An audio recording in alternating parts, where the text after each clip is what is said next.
Karen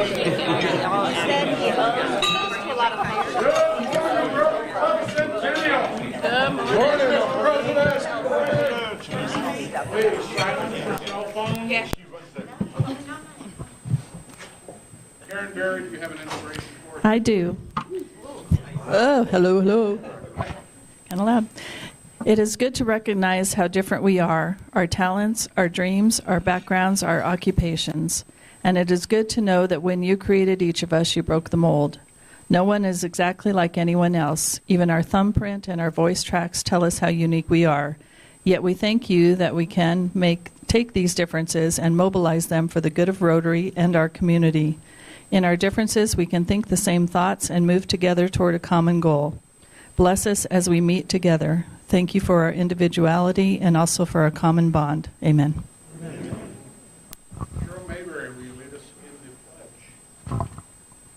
I pledge allegiance to the flag of the United States of America and to the republic for which it stands, one nation under God, indivisible, with liberty and justice for all. Okay, Karen Fleck, do you have a Rotary Minute this morning? I do. I am standing. I shouldn't have to take this abuse. Okay. Moin, moin, everybody. That's what you'd be saying if you were going to Rotary International Convention this year. Rotary International has a convention every year in a different country. This year, the convention is being held in Hamburg, Germany, on June 1st through June 5th. Hamburg is a beautiful city. It's on the Elbe River, and it has a lot of history. Would be a great place for a convention. And Could you start over? And the Rotarians meet to gather for an exchange of ideas and friendship, and I suspect a little bit of drinking goes on as well, especially in Germany. And by the way, Rotary International's next convention is going to be held in the United States in Honolulu, Hawaii. Ooh. And the last time it was held in the United States was in 2017 in Atlanta, Georgia. And moin moin is a German or Scandinavian greeting that works both as a greeting hello and a greeting goodbye. So moin moin. Thank you, Karen. Samantha Johnson, you have a business minute for us. Samurai. Good morning, everyone. So my name is Samantha, for those of you who do not know me, and most of you know I just recently graduated from a web development coding camp. Yay. Thank you. However, I have been building and working on small business websites for several years. And one of the things is more of a public service announcement for all of you that have websites. One thing that I have noticed, especially lately, is for those of you who are not having continued maintenance on your website. It's essential because small businesses are a target for spammers and attackers. And so a lot of times, especially if you're utilizing something like WordPress and their forms are not always validated, there are opportunities for attackers to go in and put code in your forms. That code can then drop your databases, it can ruin your websites, can do all kinds of things. So this is just a public service announcement, and if you haven't had your website maintained or looked at for quite a while, let me know. I'm more than happy to help. All right, thank you, everyone.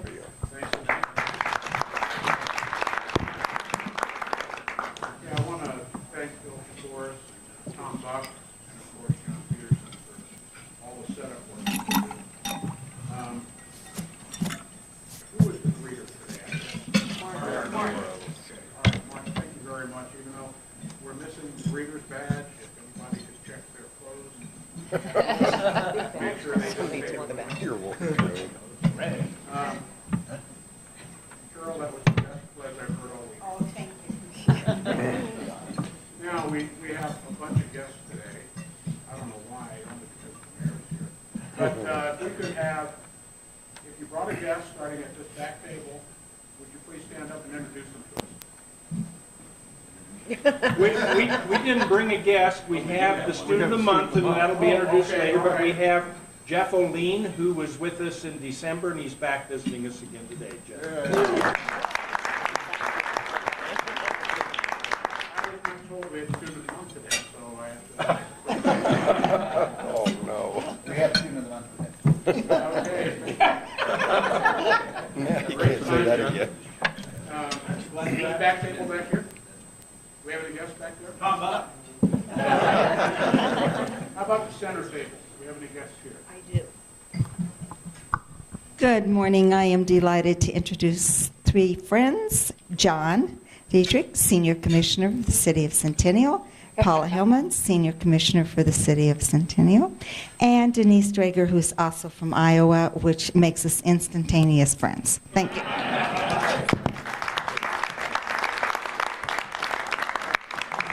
Over here? No? Okay, go ahead. I've got one. This is Joe Arthur, and I saw him taking copious notes when Samantha was talking. He happens to work for Google, so please welcome Joe.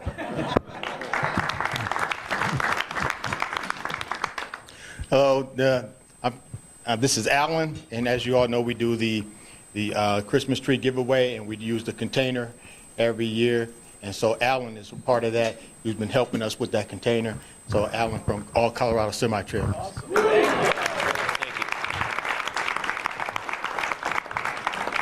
you, Alan. We do appreciate that. And our other guest, who's also a honorary Rotarian, is our also our speaker today. Doesn't really need an introduction. Mayor Piko.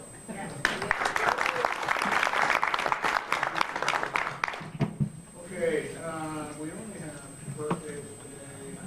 Hannah Pavin, Emil, 15th, and Lisa Carpenter. Lisa Carpenter's birthday is 16th.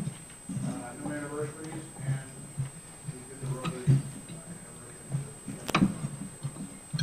Okay, if we have a student month, we want to get that done first, so that they can leave if they need to leave early. So please, excellent presentation for the student month. Team, come on up.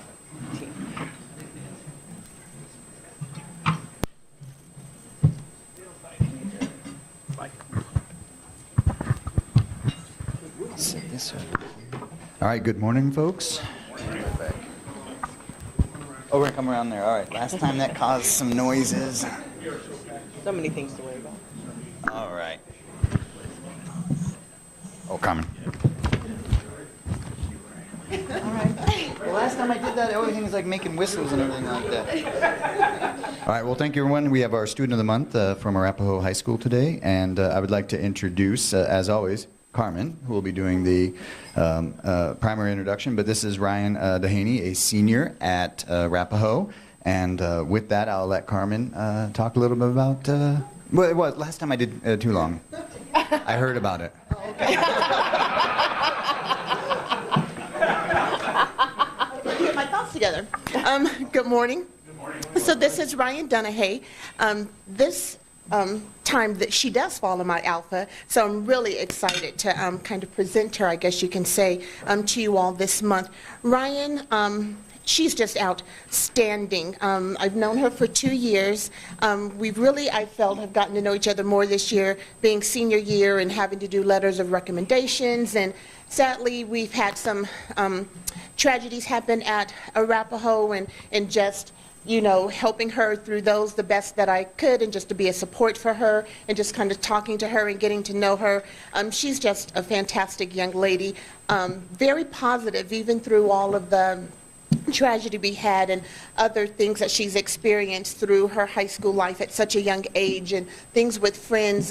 She just always tries to be positive. And I remember one time she's sitting in my office just crying, and some other friends were in there, and something had happened with the friend group. She wouldn't say what it was. They were kind of talking in code, but that was fine. They just could sit in there and kind of get through it. And but she still was trying to be positive, like, why would someone do that, and why would they act like that, and I would never do that to someone. And I just thought, as upset as she was still trying to understand how could someone just be so hurtful, and that that's just not her person, and she would just never be that way to who she considered really close friends. And I just thought that was just really something. Another thing that I really admire about Ryan and working with seniors and getting ready for college. Everyone is so stressed and tense, and so many people are like, I just want to do this, and that's it. But Ryan just always had this carefree attitude, like, it's going to work out. I'm not sure what I want to do. Now she kind of does, but in the beginning when we started this journey, it was, I'm not sure what I want to do. I know I definitely want to work with people, help people, make a difference, and she definitely has a personality for it. She definitely has the charisma, the everything in her to be able to do that, to just go out, change the world, make people happy, and really make a difference. So yeah, Ryan Dunahey for Student of the Month. Thank you.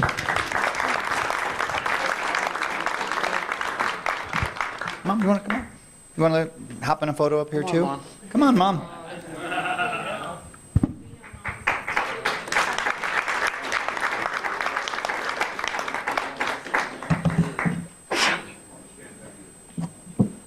Photo op.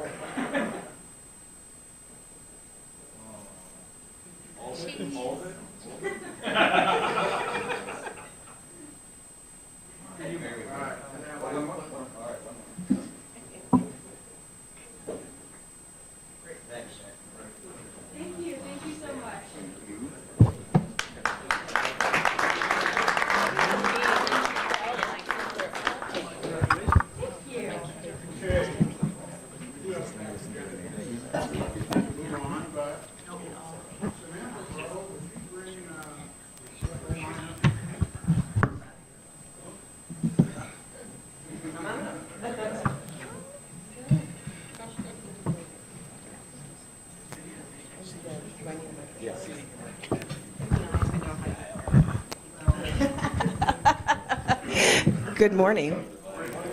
Okay, fellow Rotarians, it is the duty of our Rotary Club to add new members from time to time so that we may not only increase our usefulness and influence as a club, but also to extend the spirit of Rotary throughout the community.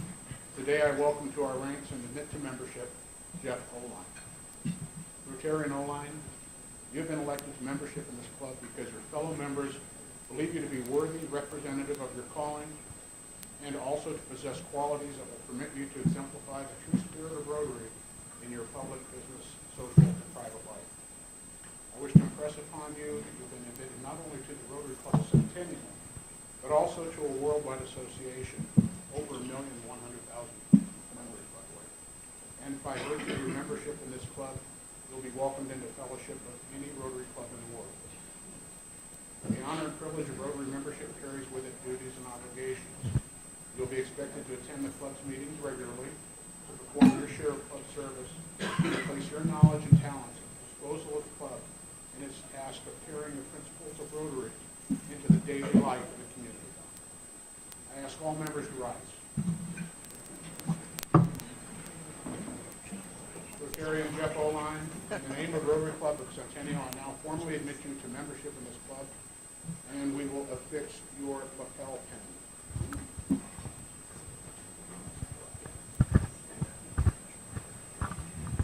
Pledge pin. I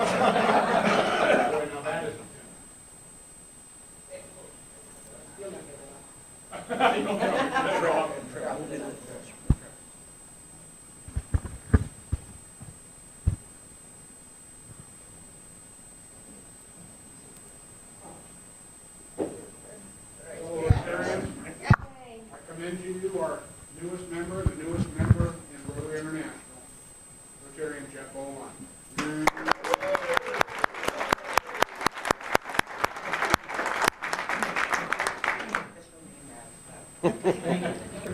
And don't take it home. Can we bring the goat now?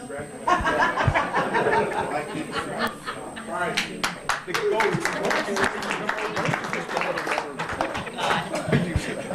Madam Mito Bray. Right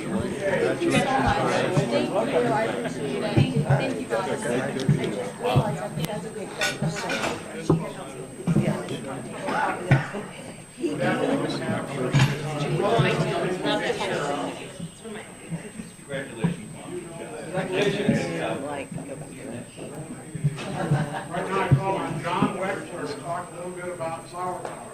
Well, Can can you hear me? Anyway, on behalf of Flower Power, thank you so much for the volunteers that volunteered. I have some paperwork for you at the end of this. Please come and see me. We're going to meet on, anyway, Sunday. I need some more volunteers for Sunday. That's you get into the Home and Garden Show free that way. That's it.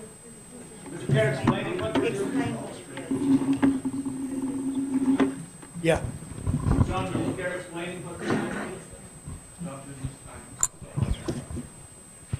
Pardon? What are we doing? Well, for Sunday to box the flowers. Talk into the microphone, John. Is this your first I'm going to go home and cry. We're going to meet on at Monday morning at 8 a.m. at King Supers at Arapahoe Road and Fairfax. Is that correct? Okay, good. I wasn't sure because of that map. Sunday evening or Sunday afternoon, we want to be there by 7, but if you come earlier, and you get in free, but that's to box the flowers at the Home and Garden Show. And we're going to be taking flowers to the Rocky Mountain Assisted Living, the Inn at Greenwood Village, Orchard Park, Holly Creek Healthcare, and Brookdale Greenwood Village. That's where we're going.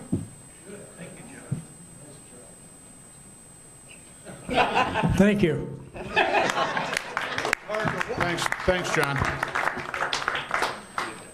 Samantha Johnson, would you please stand and talk about opioid awareness? All right, so we have 2 opioid awareness events coming up in March. Both of them are, it's March 11th at Cobell Library from 7 to 8 p.m. and March 12th at Smoky Hill Library from 7 to 8 p.m. I did get a hold of Jan AZ at Arapahoe Library District. They're going to do pretty much everything. We need to promote it, so I will be getting out information about how to sign up, how to promote it. But then we will need just a few people to set up like our Rotary banner, stuff like that. So after I get a little bit more information about what exactly we need to do, then I'll have a sign-up sheet and everything like that. But if you know people who are interested in learning about the education part, different resources, etc., please invite them because it'll be a great success if we have everyone show up.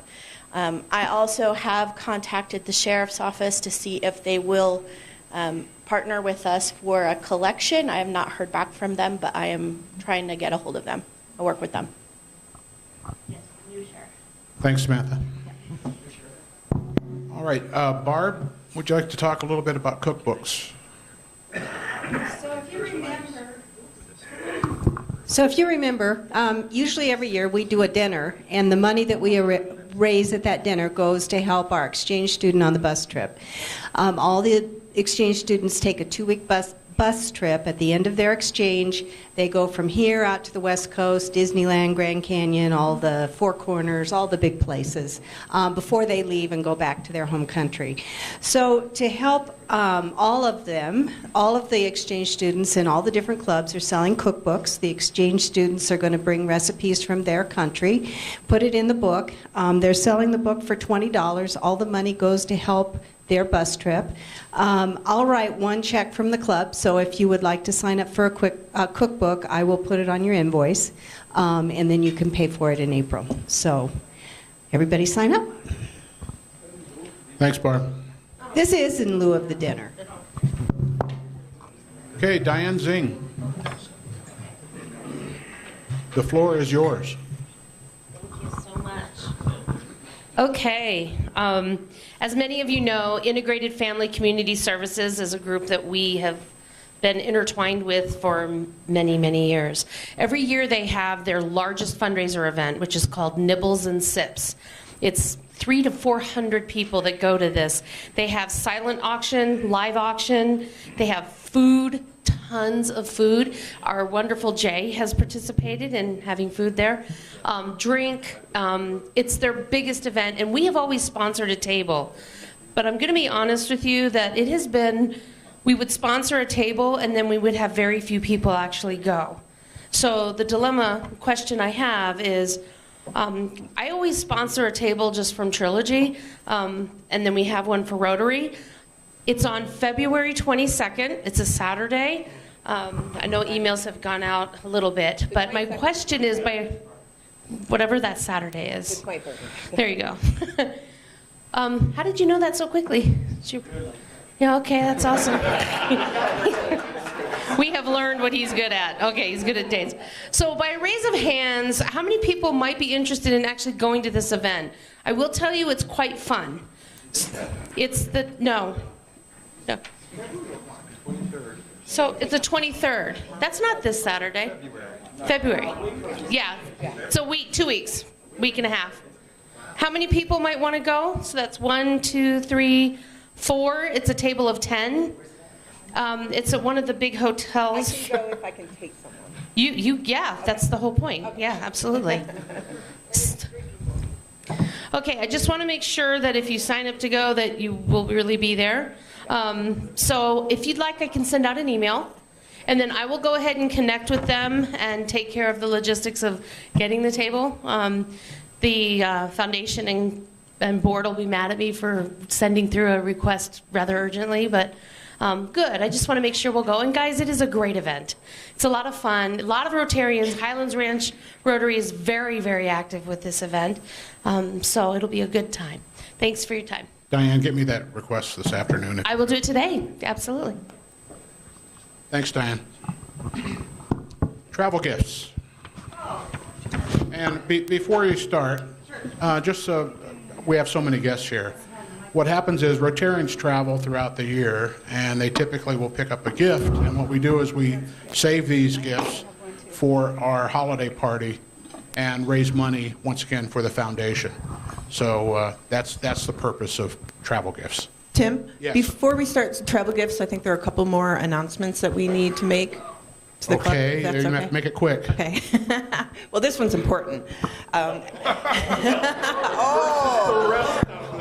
the reason it's so important We is know how you because are. It is State of Our City, April 17th, Wednesday, April 17th, and our most honorable mayor of Centennial, Stephanie Piko, will be our speaker. And so we're working on that right now. So I have a few people who wanted to help with the coordination of everything. If I've missed anyone, please let me know so you can be a part of the planning. And thank you for being a part of this. Appreciate it. See, that was important. I'll give you that one. One other quick announcement.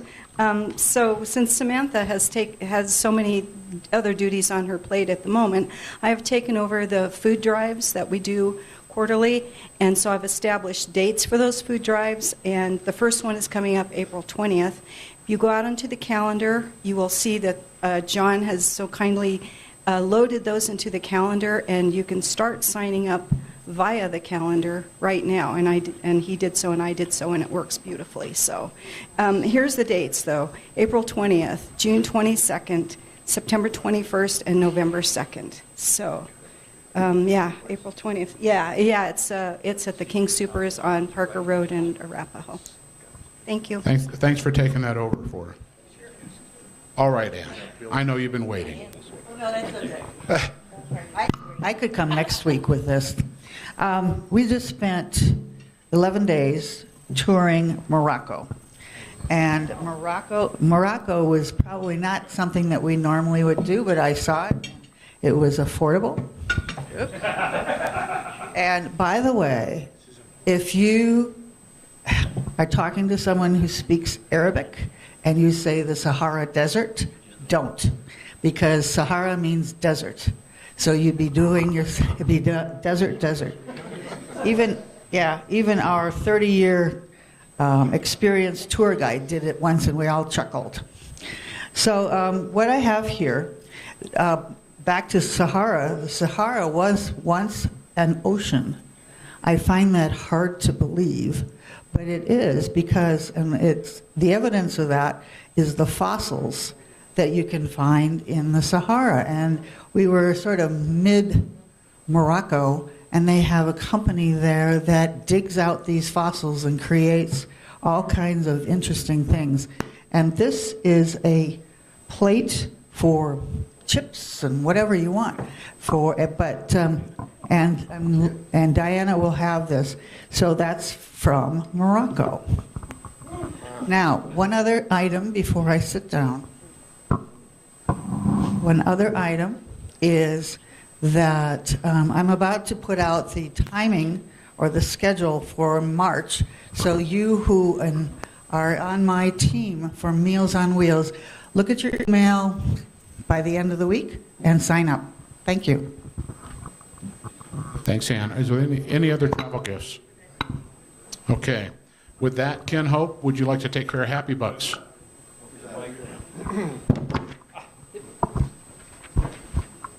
I'll start. I got, boy, that's loud. My goodness.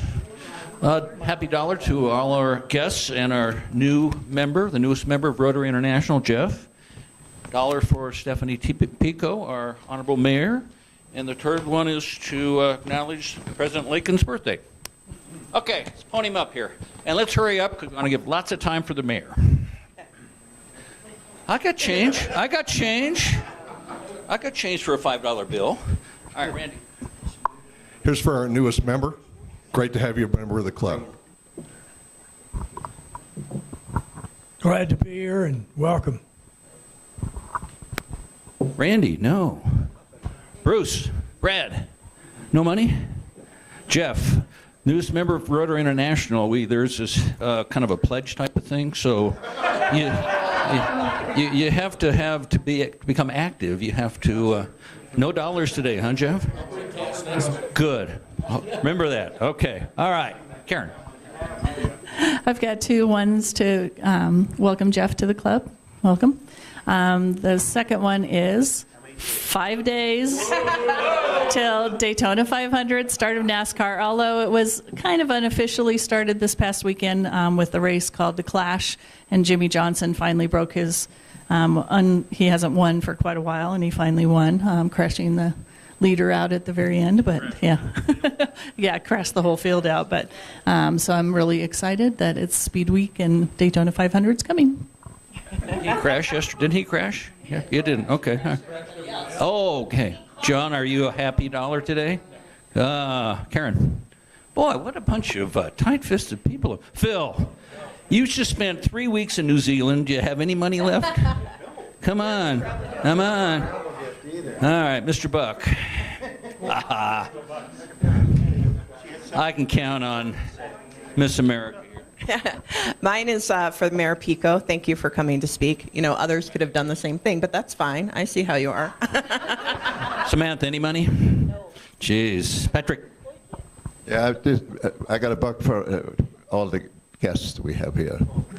There. You were brief. Thank you. John?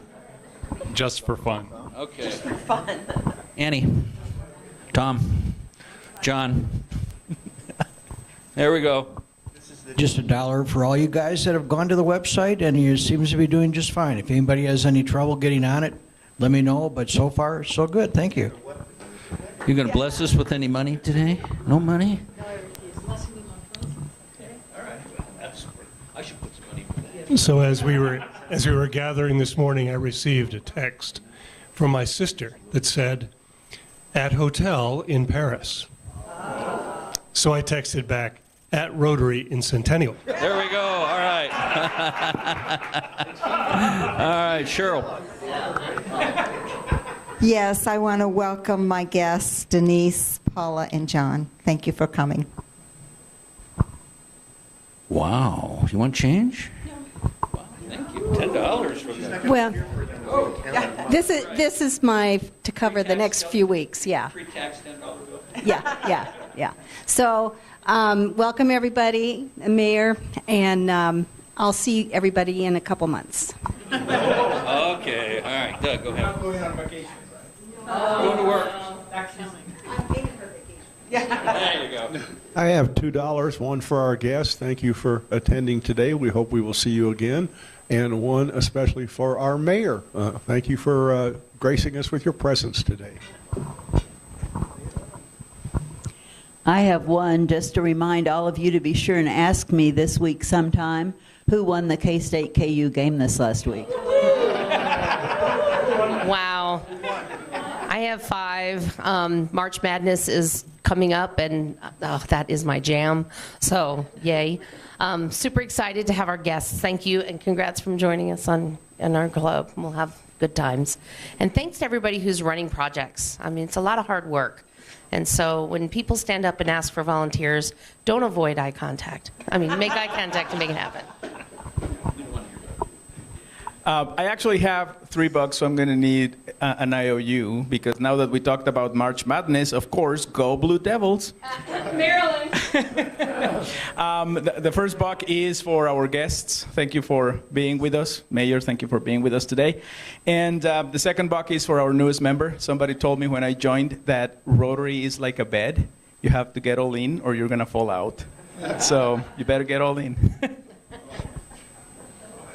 Any more here? Charlie? Okay. Big Al. Yeah, I got 2. Good. One is for all our guests and my guests, and then to echo what Diane said about the volunteers. So don't avoid eye contact. So as I look around the room, we need volunteers for the volunteer sheet is going around for the Rotary duties every week. It seems to be working so far so good. So, but we do need volunteers for those people who don't volunteer. Please do. Okay, thank you. Volunteer or be voluntold. Quick story. John Wexler raised his hand to help with the flower power.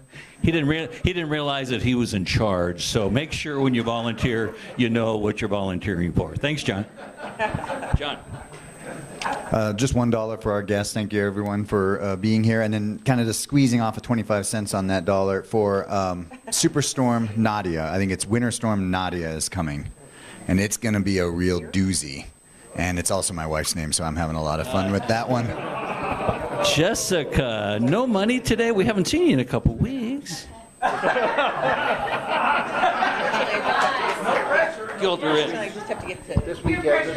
I know. I am going to give $5 called guilt money since he's twisted my arm. It's good to see all of you. Thanks for your patience and grace with me as work and business is insane, but that's a good thing. So a lot of blessings. We need to find the IOUs here somewhere. In Denver. Perfect. Don, no can do today. Your hair's growing out, looking good. All right, this is for the mayor and the guests. Happy Tuesday. Thank you. Thank you. All right. Tripper. I have 3. I wanted to thank Joe and all our guests for coming today, and I wanted to welcome Jeff, our newest Rotarian, and I wanted to give $1 for John Wexler, such a good sport. In fact, when Ann said that the Sahara was once an ocean, he was like, "Oh yeah, I've been there."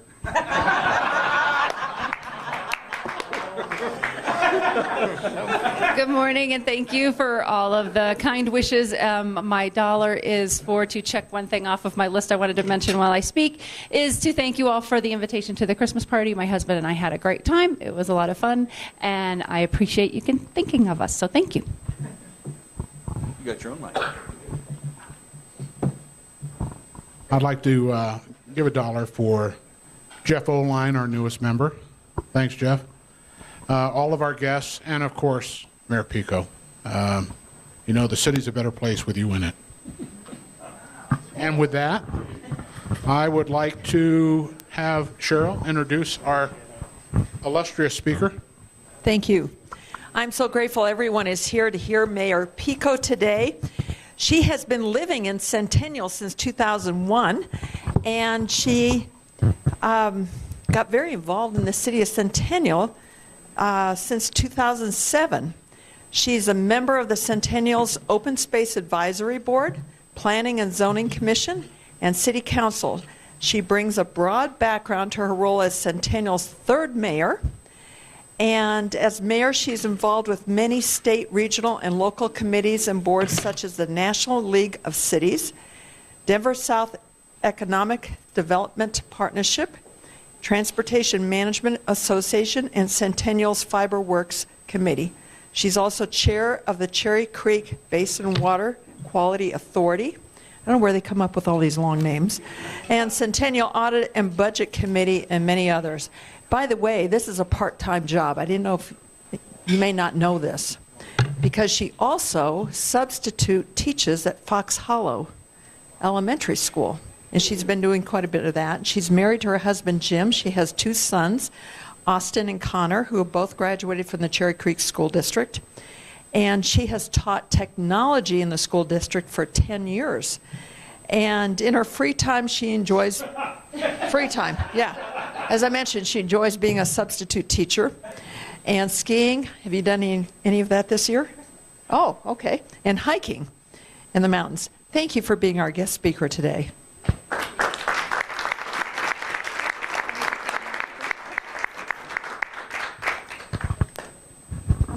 There we go. All right. Peterson. Stand behind the podium. I can't talk and walk at the same time. All right. Thank you guys for having me here today. I really appreciate it. Little bit of trivia. Karen Peterson was the one who hired me at Fox Hollow Elementary, so what goes around comes around, right? So that circle just keeps getting a little bit bigger all the time for all of us. So I appreciate being here.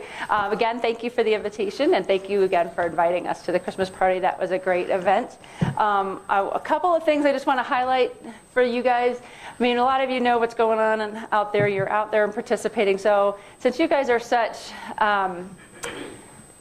get-her-done kind of people, I wanted to go through some of the things that the city has done in the past year that we kind of had a big review of in the last month, and I think you can appreciate the fact that we try to go out and actually, make a difference in the community that's visible for people, that they can acknowledge and see what's really going on. So one of the things that you guys were key on was getting us jump-started with our active senior programs through our senior commission. I know Prime Timers started out with you guys doing that kind of group effort together, trying to get out and get involved with our senior community. It inspired our senior commission to do this active seniors group, and they have been incredibly successful, very busy, going out monthly, if not more, and having this programming that is being out within the community, either at the libraries or at our Eagle Street facility, and inviting seniors in, and it's warmly received.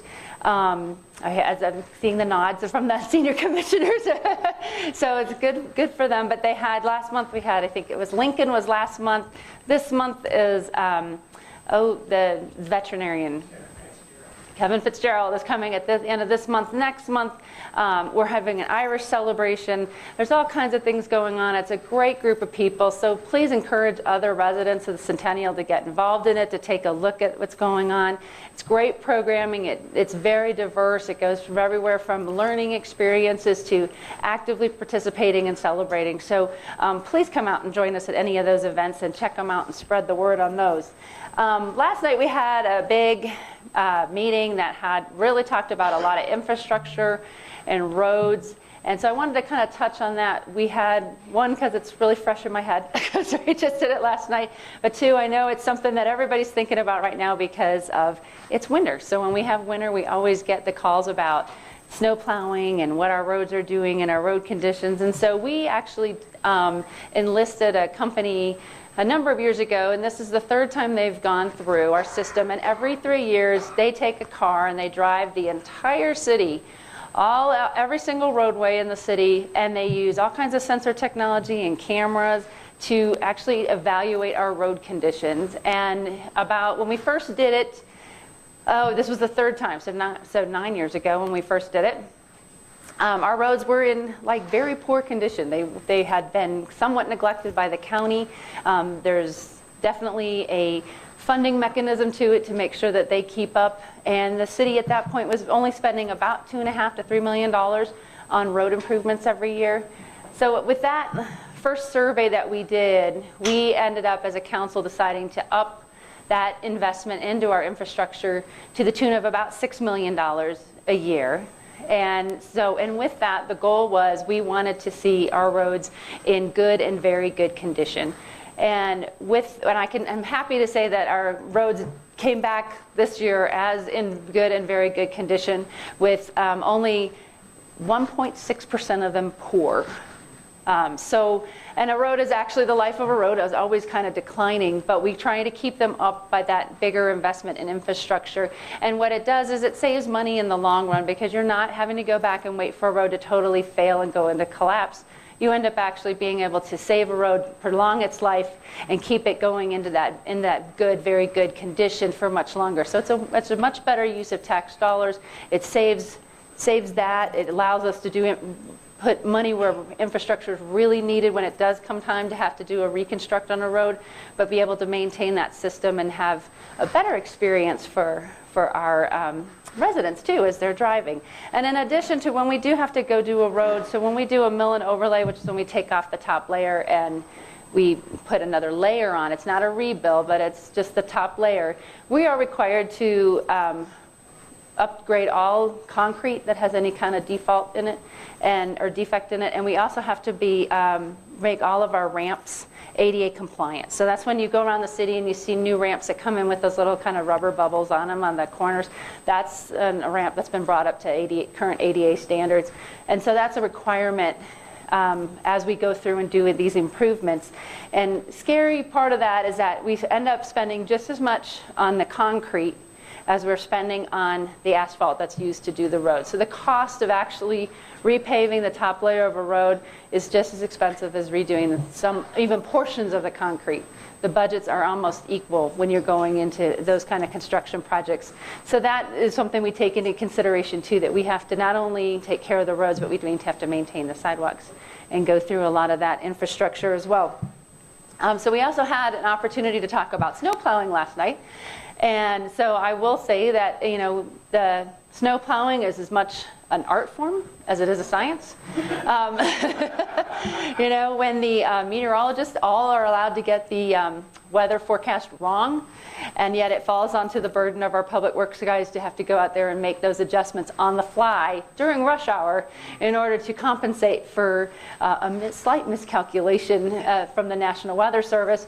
It comes back at residents, and it makes for an impact on the city. I will say that I have to be very happy that I only got one email from the last storm, which I'm not sure if it's a good thing or a bad thing, but the email actually said Mayor Pye did a better job. So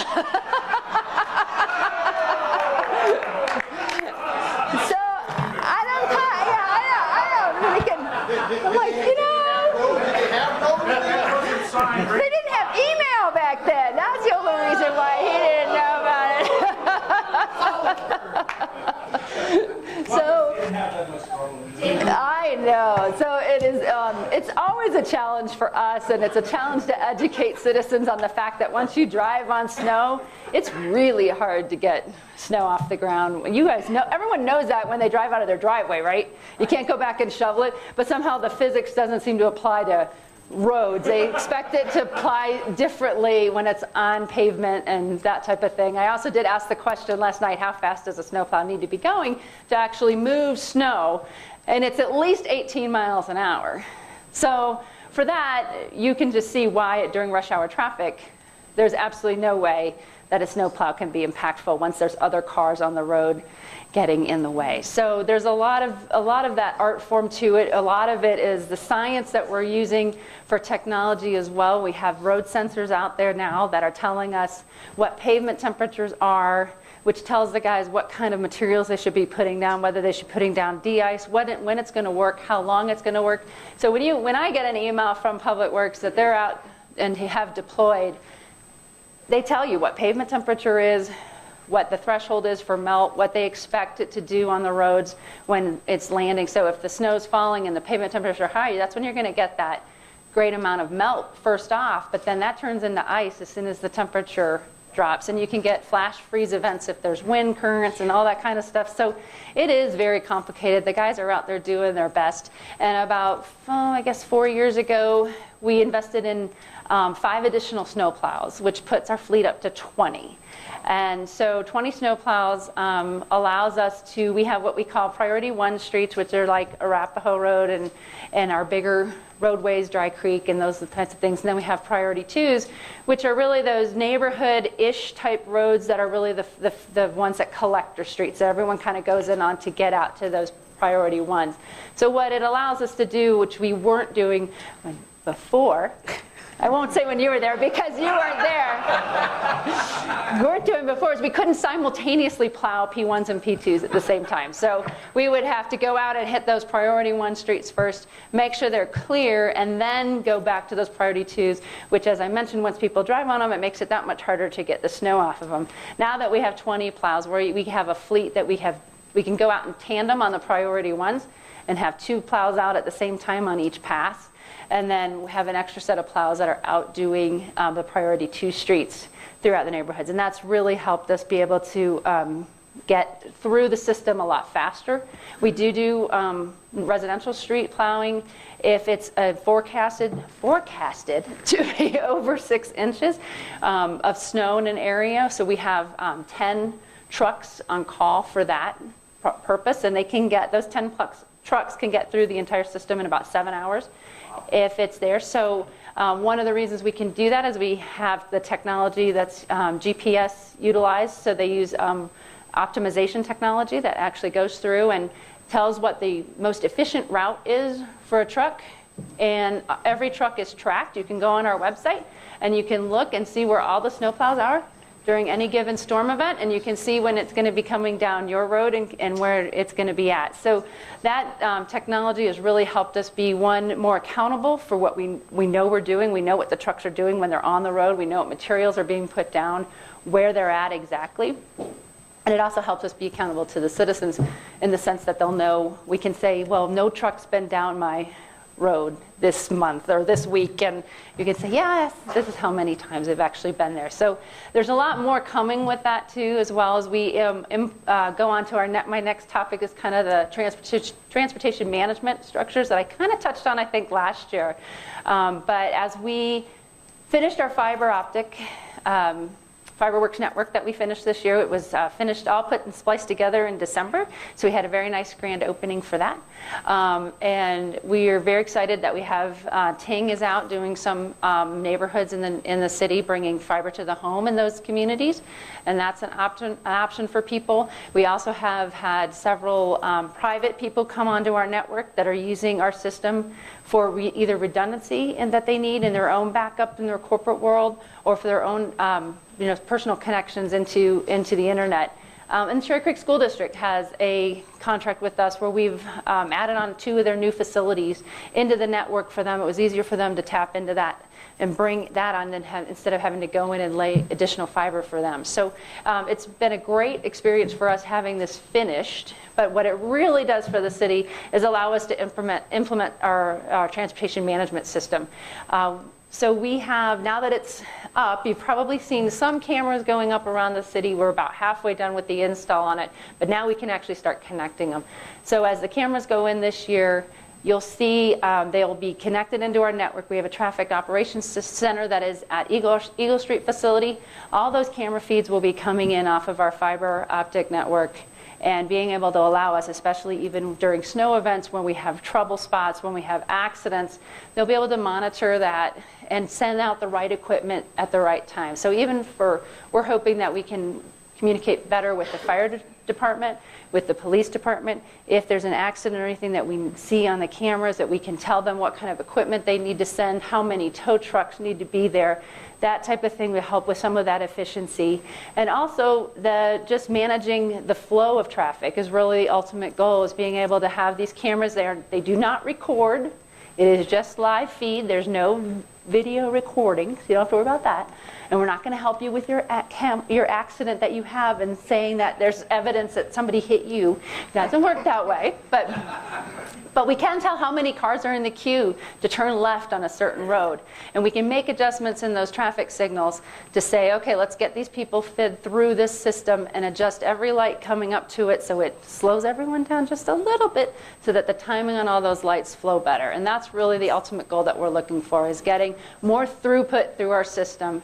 And one new experiment that we have going on that's starting is called project called Blinksy, which we are coordinating with Greenwood Village and Lone Tree on Yosemite. So we had got a grant, and the company Blinksy is bringing in all their sensor technology, and we are doing a long-range test on that roadway to see where cars come in and off of that system, and how we can link our data between Greenwood Village and Lone Tree and the city of Centennial, so that all of that backdoor data is actually talking to each other and makes sense. Also, so when you leave Centennial and you enter Greenwood Village, you still have a pleasant experience. You don't just get stopped at the next light and it's all for naught. So we want to make sure that these systems all can work and be integrated together. The interesting technology that's out there will tell us when people are coming onto Yosemite and when a car leaves Yosemite. So we're trying to understand what people's traffic patterns and traffic flows are so that we can better adjust the timing signals on Yosemite to accommodate it, but also the feeder streets that go into Yosemite. Where are those people actually really coming from, and when are they trying to get off of Yosemite? So that we expect that to be a really insightful project for us. It's being watched by many people within the Smart Cities Alliance. As a coordinated effort between even the consideration of having more of a regional transportation operations center where it's managing all of it. We're also working with CDOT on Arapahoe Road, and they've agreed in principle to say yes, we are interested in sharing data. We are interested in making sure that the traffic lights along Arapahoe Road, especially between I-25 and Parker, are coordinated, and that we can allow the city of Centennial to observe at least what's going on that road so that we can make adjustments accordingly. So all those things are coming into play. It does take time for those installs. It does take money for that, but the dedication from our city council came with the development of our Fiber Works commission and putting in those data lines in the ground. So with that financial commitment and resource from the city, I think you'll see that this technology will help alleviate some of the traffic problems that we have, knowing that we can't build our way out of it. We can't add any more lanes. Our grid is pretty much at capacity where it is as far as structurally how it can be built. And so we have to look for other solutions. And so we anticipate that this will be the solution that will probably help us out the most and get the most benefit for our citizens. So hopefully over the next couple of years, you'll see some of those things coming online, and you'll be able to notice. And when you go through your signals and you're going through your lights, look up and see, and you'll see that the cameras are installed and where they are and how they're working. And they're not the ones that Greenwood Village has that takes your picture. We don't do that. Nobody likes that in Centennial, so we don't do that. So that's a Greenwood Village thing. So you won't be seeing those, even though we have some people that request it. So with that, I know you guys always have a lot of questions, and I'd be happy to answer some questions and keep you going. I appreciate everything that you guys do for the city. We do have a new plan for kind of upgrading the park that's been in the works for a little while, and so I think you guys will be very happy with it, because we're kind of expanding on the demonstration garden that you have and some of the ideas with that. The city council is very excited about the opportunity to either work maybe potentially with the Denver Botanic Gardens and doing some extra work in that area and expanding particularly the locations where we can have vendors a little bit closer to the activity in the park, instead of everything kind of being out in the parking lot all the time.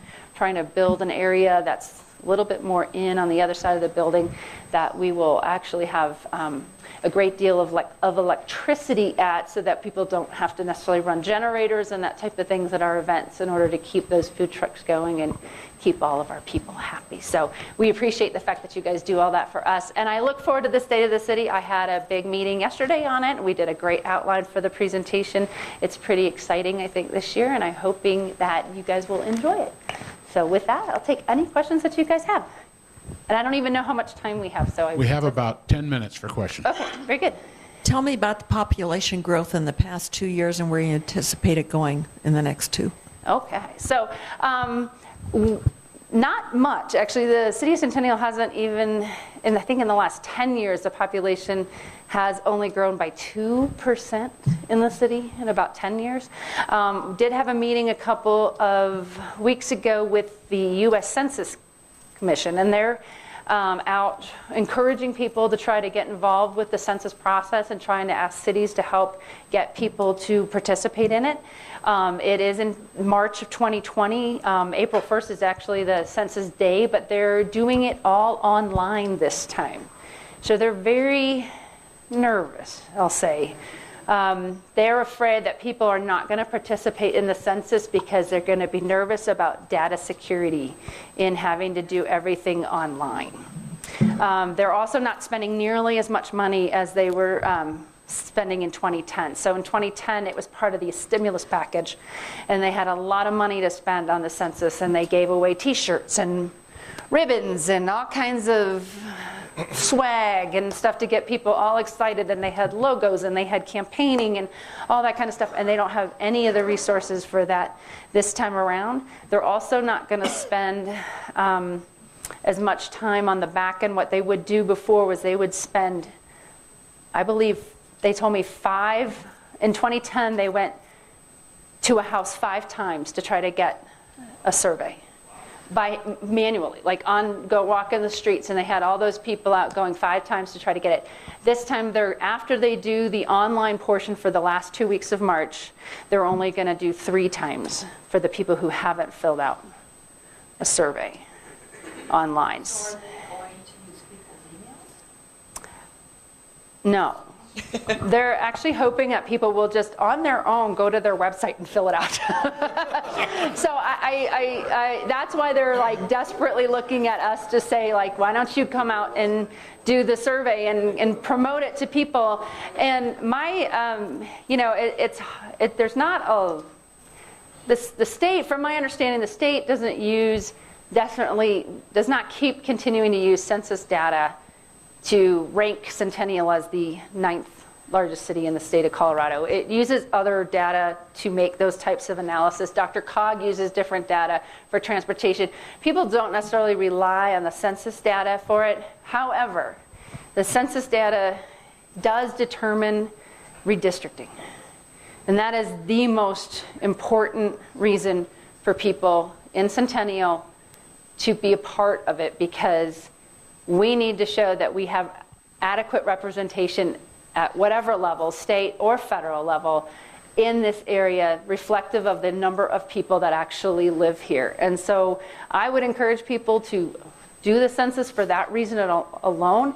I was told for sure we are getting another congressional district, and it's anticipated that it will be somewhere in southeast Aurora-ish, southeast corridor of Denver. The census people actually said there's a possibility we might get 2 congressional districts. So there's definitely a good reason for that. Not only to mention that how we would redistrict with a shift in population, the state house districts are huge, and the state senate districts. So it's going to be big. I wouldn't anticipate our population. I would expect 116 maybe when we do the census, depending on how much development actually gets finished up before and people are there. But I don't anticipate a lot of growth, especially if you compare us to places like Thornton and places that still have land and places far more to expand. Mr. Pye. First, I need a clarification. When I was mayor, we only had snow shovels. We didn't have snow plows. Okay. We made it a little bit more difficult. And there was more traffic when you were mayor than there is now. That is true. That is true. My question has to do with South Glen. And we know that there is a movement afoot by Alberta and another company to redo part of South Glen. Can you explain what their potential proposal is? Because I know we don't have it finalized at this point. Yeah, we had a brief presentation. I will say it was not anything that was a submitted plan, so to speak, but the Sears has been sold, and Alberta has actually bought the Macy's property. And so Macy's is not closing anytime soon, from what I say that with what I was told. A couple of years probably still for Macy's, but you never know. So I'm not even going to promise. But the Sears has been slated to be a reconstruction with additional housing units in it. So it will be a more dense location of housing in that area. They also bought and I'm not going to remember the name. I think there's a State Farm agency in a building in the front off of University, right? And then, and then the two buildings that are in the back that were the older buildings that probably regretted not being part of the redevelopment in the first place, but are now going to be part of all of that. So I don't know that there won't be necessarily building out to the edge as they are kind of on the edge of the Racine Circle right there now, but that all will be part of the redevelopment of that section of it. And one of the things that we've just experienced by the very nature of the change in retail, which you guys are all probably well aware of, is that it takes a lot of people to keep those little shops that everybody wants to love and cherish open. They can't do it by just selling a cup of coffee and having a boutique finish and hope that people will come in and decide that, yeah, it's worth it to spend 5% more on your product because I can touch it and not just run home and go buy it online. So that's kind of the competitive nature of what we're trying to do. And when you're trying to create some of these environments that people tend to cherish when they go someplace else and see it, they think it's really cool, and then they come back home and they go, yeah, no, that scares me, and it shouldn't scare you, because those are the things that reinvest in our community, that keep it on the top and cutting edge, that attract people to live here. And quite frankly, my kids I know they said it graduated from high school, but now they're graduating from college. It's been a while, and I want them to come back here. They want to come back here. They loved living here. They love growing up here. They're never going to let me sell the house. They're like, no, they want to be here. They want their kids going to school here. This is home, and they want to be able to come back. And quite frankly, there's not that many options for them to come back to live. So we are definitely exploring opportunities for new residents to come into the area, to have different housing options. Would I love to have more condos and townhomes and those types of things? Absolutely. And we're definitely looking to explore wherever we can make those things possible, we will. But there's other legislative problems with some of that right now, and so we're still working our way through that. But with that, the apartment renter is not the apartment renter that used to be. We were told at that same presentation that the average salary of the people that live in the apartments at Streets of South Glen is over $150,000.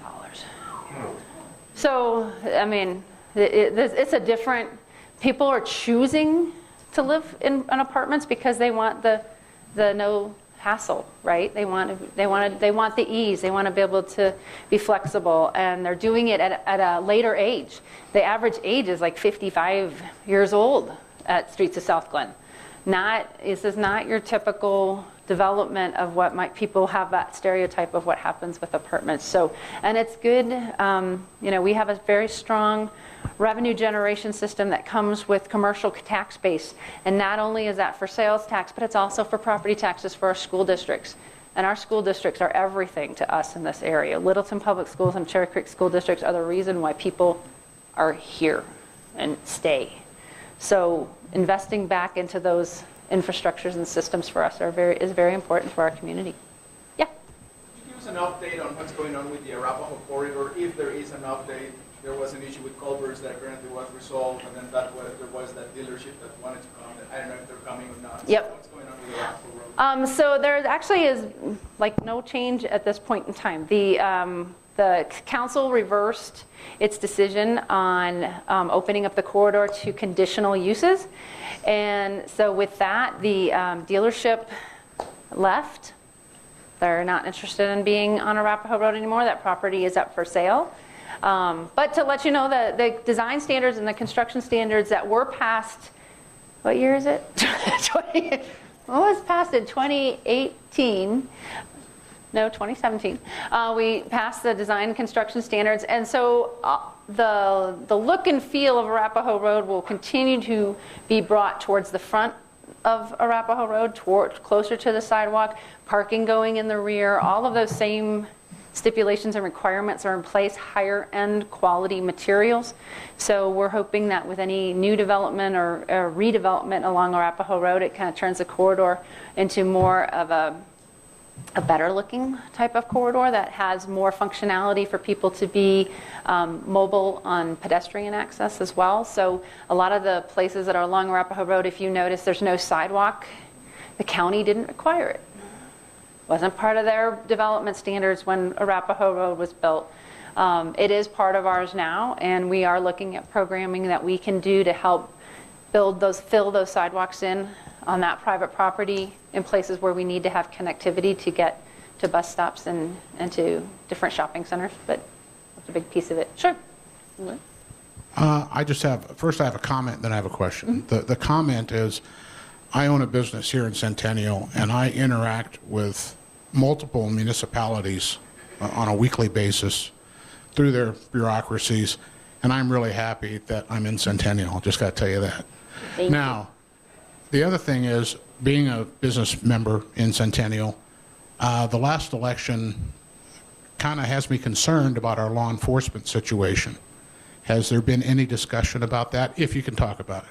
Yeah, the city announced a couple of weeks ago that we are engaged in a feasibility study with Dave Walsher, was hired and contracted with the city for the main purpose that he is a wealth of knowledge, which I don't need to tell you guys, and also that he can get us the facts and figures that we need within the very short window of time that we have within our contract to make an initiated change in the contract. So we had 180 days from the installation of a new sheriff in order to assess whether or not we want to continue with our contract. We, as a city council, have received numerous emails, calls of concern, discussions amongst Centennial citizens as to what does this mean for the city of Centennial. And quite frankly, the city council can't really answer the question because we've never gone out and actually looked to see what it would take, if it's even possible, to start a police force for the city of Centennial. We've been very happy with our services from the Arapahoe County Sheriff's Office. The Sheriff's Office is very happy with working with the city of Centennial.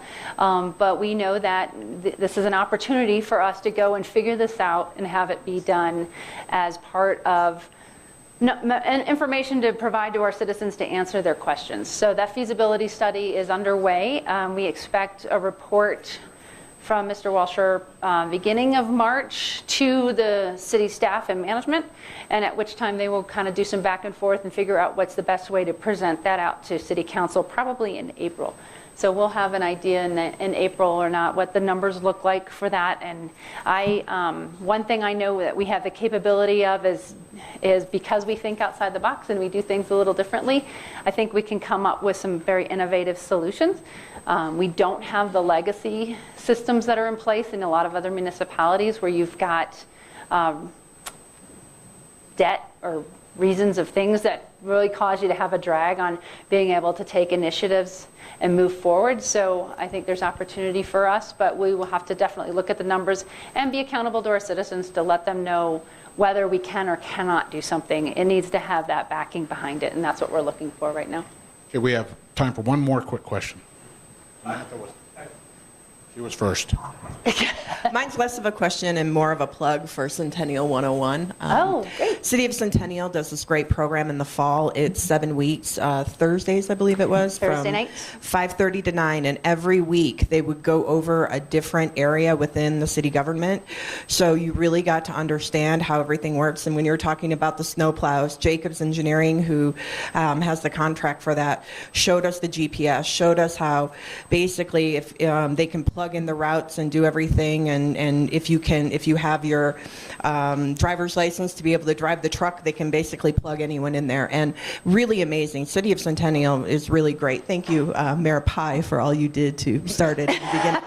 But no, it was. But this program was really incredible, and they feed you dinner. But it's 5:30 to 9 in the fall for 7 weeks, and then you graduate. And I learned so much. I've been here since 2010. I learned more in that period than I had in all the years that I lived here, and it made me. I always loved Centennial, but you really realize great management, great thought process. Really, from the legacy standpoint, I always talk about like the legacy airlines, and then you have these startups that are able to be more agile, and that's what they've really been able to do. And so I think that I'm going to have Kelly O'Haver come in and do a presentation at some point. But it's great. And if you don't live in City of Centennial, I already asked her, there are a few spots that she'll have for people who don't live in the city. But I think it's, being a part of the Rotary Club, it gives you just even more understanding of how great it is and what a good place we have to live and be a part of. Yeah, a lot of our new employees will go through the program as well, just to have that nice background. So. That's right. Mayor Piko, thank you so much for being here today. Now, we still have a job for you, and we have something else. All right. Now, as you may or may not know, we do support a small library in North Denver, and we provide them books. Very good. So every time we give them new books, we put one of these book plates in the front. So this one is for you. Appreciate it. And we thank you very much for being here. Oh, I appreciate it very much. Thank you. And Always the second thing is you need to make someone happy this morning and pick a winning ticket. All right. Just read the last three if you would. 479. Yay! All right. Thank you. Very good. Thank you. Appreciate it very much. All right, you guys. Thank you. 2 clear balls out of this thing. Randy, I feel like you should have jumped.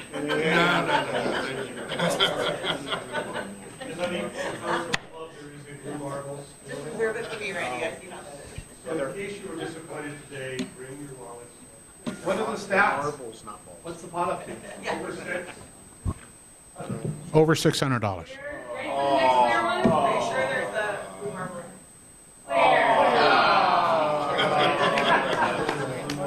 Better luck next time.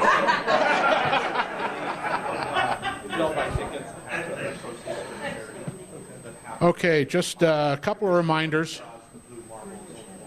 Please. A couple of reminders, please. A couple of reminders. February 26th, we meet off-site at South Metro Fire Station number 32. That's going to be another great one if you wanted to bring a guest, because we're going to be doing a presentation there for the fire department. And there is a board meeting tomorrow at Cottrell's. Anybody is welcome. Jeff, you may want to attend and get that out of the way, because it's another 7 a.m. thing, okay? All right? And with that, would you please stand and join me in the things we think, say, and do? Is it true? Is it fair to all concerned? Will it build goodwill and better friendships? Will it be beneficial to all concerned? With that, go out and have a great day today. Flower power people, come over and see me.